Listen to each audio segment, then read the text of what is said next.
Kita akan membahas mentalitas orang-orang yang bisa disebut sebagai mental pecundang. Sebelumnya saya mau kasih tahu gambaran ke teman-teman. Bagaimana realita yang ada itu kayak gimana? Ini cara yang paling gampang untuk kamu bisa keluar dari mentalitas pecundang.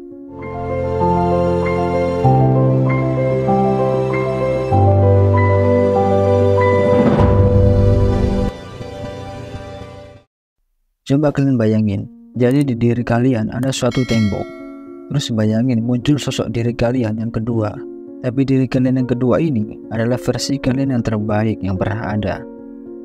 Bisa kalian bayangin, misal versi kalian yang kedua itu adalah anak muda yang sukses, yang bisa ngebanggain orang tuamu, bisa ngebiayain semua keluargamu dengan enak, bisa jalan-jalan, bisa umroh atau naik haji, bisa punya mobil impian, dan bisa punya rumah. Pokoknya apa yang kalian semua impikan ada di diri kalian yang kedua ini. Dan misalnya diri kalian yang kedua ini melihat kamu yang sekarang, kamu bakal ngerasa apa? Pasti diri kalian yang kedua ini akan ngerasa malu. Malu ngelihat diri kalian yang masih suka males, suka mager, ngeluh. Dan pasti diri kalian yang kedua itu akan bilang, kamu gak akan jadi saya yang seperti ini kalau kalian cuma seperti itu terus-terusan. Jadi saya rasa kalian harus stop sifat-sifat yang seperti itu. Kalian harus bisa jadi versi yang kalian impikan. Kalian harus capai reach full potensial yang kalian punya. Karena itu cuma sekali. Kalian harus jadi the best version dari kalian yang kalian impikan. Walaupun kalian dan saya pun nggak sempurna. Dan mungkin juga nggak akan mencapai secara perfect. Tapi saya ingin di hidup ini bisa jadi manfaat untuk orang yang paling banyak, terutama keluarga. Bisa membahagiakan kedua orang tua kita sebelum nanti orang tua kita itu meninggal. Kita bisa bawa orang tua kita keliling jalan-jalan dan bisa beli apapun yang mereka mau. Itu adalah versi yang kebanyakan kita inginkan. Kita ini masih muda, jangan lakuin hal-hal yang gak jelas. Jangan suka menunda-nunda waktu ataupun pekerjaan, karena itu yang bikin kamu jadi pecundang. Bayangin hidupmu itu adalah sebuah reality show. Kalian adalah superstar dari sebuah reality show itu, dan kalian diikutin sama kamera. Apakah kalian mau hidup yang boring-boring gitu aja? Nggak ada sesuatu yang produktif, atau cuma ngopi-ngopi, ngobrol-ngobrol nggak jelas, dan sampai pulang subuh? Apakah itu hidup yang kalian mau banggakan? Atau kalian mau tunjukin hidup kalian seperti dari pagi kalian kerja, orang belum pada bangun kalian udah kerja, orang pada tidur kalian masih kerja. Dan bahkan kalau kalian gagal pun kalian udah lakuin yang terbaik.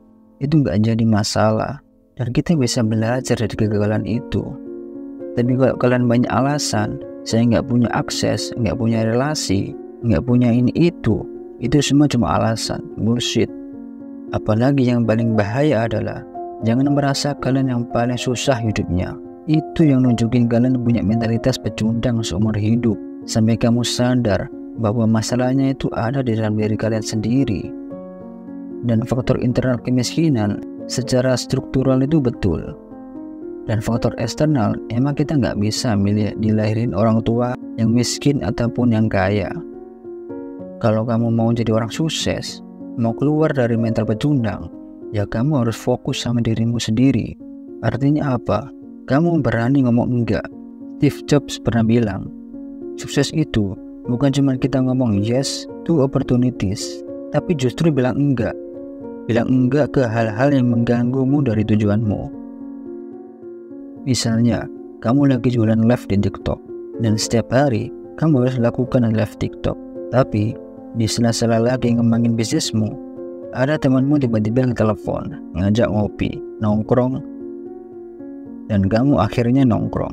Jadi, yang tadi akhirnya ngasilin uang, jadi gak ngasilin uang, dan membuat kalian gak konsisten dengan tujuan kalian. Dan ini saran dari saya, buat kalian yang mau berubah dari langkah kecil. Misalnya, kalian siapkan buku catatan, atau bisa di note HP, dan tulis apa aja hal-hal yang paling berharga di hidupmu. Contoh 1 bulan ke depan, 3 bulan ke depan, 6 bulan, atau bahkan 1 tahun ke depan. Tulis apa yang ingin kalian capai dan selesaikan. Dan dari sekian banyak catatan itu, pilih salah satu yang paling penting dan yang paling bisa kalian capai terlebih dahulu. Dan setelah kalian pilih salah satu, Tulis lagi di bagian yang lain dengan tulisan yang lebih besar. Supaya apa? Supaya kamu lebih fokus pada targetmu yang paling penting itu. Ya, memang butuh waktu untuk kamu fokus pada diri sendiri. Jadi jangan cuma angin-anginan, artinya gak konsisten. Baru sebentar, bulan 1, bulan 2, bulan 3, omset bisnis itu naik mulai santai-santai. Katanya mau bikin bisnis, baru di WA teman diajak nongkrong aja langsung berangkat. Jadi kamu harus punya kemauan dalam hatimu. Kamu harus benar-benar mau lakuin apa yang kamu ngomong. Karena confidence, percaya diri itu datang dari ngelakuin hal yang kamu omongin dan itu jadi kenyataan. Itu baru pede. Kamu bilang, saya akan dapat 100 juta pertama. Kuncinya disiplin. Kamu nggak nongkrong, kamu nabung terus dapat 100 juta pertama dari hasil usahamu, maka kamu akan pede maksimal. Tapi kalau kamu punya target 100 juta, terus terkumpulnya baru 10 juta, 20 juta, terus kamu mulai nongkrong, beli barang-barang mahal yang nggak jelas dan nggak penting, yang akhirnya duitmu jadi 10 juta lagi, atau bahkan jadi 0 lagi. Dengan seperti itu, apa bisa bikin kamu jadi pede? Nggak bisa. Karena apa? Karena kamu bohong sama dirimu sendiri. Kalau kamu pengen jadi manusia yang seumur hidupmu, keluargamu, dan kamu direndahin sama orang lain, lakuin aja terus seperti itu. Dan kamu pun gak usah dengerin video ini juga. Kalau kamu diremehin orang, jangan dendam sama orangnya, tapi anggap itu sebagai motivasi. Kamu pasti akan bisa membuktikan kepada mereka bahwa apa yang mereka omongin itu salah. Makanya kalian jangan pernah takut sama orang-orang seperti itu. Dan kalian harus punya konsistensi. Dan terakhir yang kalian harus pegang adalah keluarlah dan jangan mau bohongin diri kalian sendiri. Oke, sekian pembahasan otak oriental kali ini. Semoga pembahasan kali ini bermanfaat. Dan bila kalian ingin pembahasan yang lain, silakan komen aja di kolom komentar. Dan jangan lupa like, share ke teman-teman kalian, dan subscribe. Terima kasih.